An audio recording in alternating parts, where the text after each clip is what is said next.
তুমি জান্নাতের কোন দরজা দিয়ে যেতে চাও কমেন্টে অবশ্যই জানাও।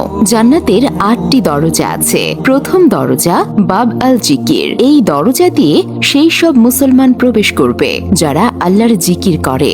দ্বিতীয় দরজা বাব আল ইমান। এই দরজা দিয়ে সেই সব মুসলমান প্রবেশ করবে যাদের আল্লাহর উপর প্রকৃত ইমান আছে। তৃতীয় দরজা বাব আল কাজিমিন। এই দরজা দিয়ে সেই সব মুসলমান প্রবেশ করবে যারা রাগকে নিয়ন্ত্রণ করতে পারে এবং অন্যদের ক্ষমা করে। চতুর্থ দরজা আল হজ। এই দরজা দিয়ে সেই সব মুসলমান প্রবেশ করবে যারা আল্লাহর সন্তুষ্টির জন্য হজ করেছে। পঞ্চম দরজা আল রায়ান। এই দরজা দিয়ে সেই সব মুসলমান প্রবেশ করবে যারা আল্লাহর জন্য রোজা রাখে।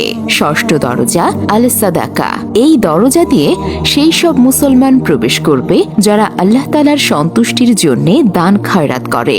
সপ্তম দরজা আল জিহাদ। এই দরজা দিয়ে সেই সব মুসলমান প্রবেশ করবে যারা আল্লাহর রাস্তায় জিহাদ করে। অষ্টম দরজা আল সালাত। এই দরজা দিয়ে সেই সব মুসলমান প্রবেশ করবে যারা নামাজের ব্যাপারে নিয়মিত ছিল।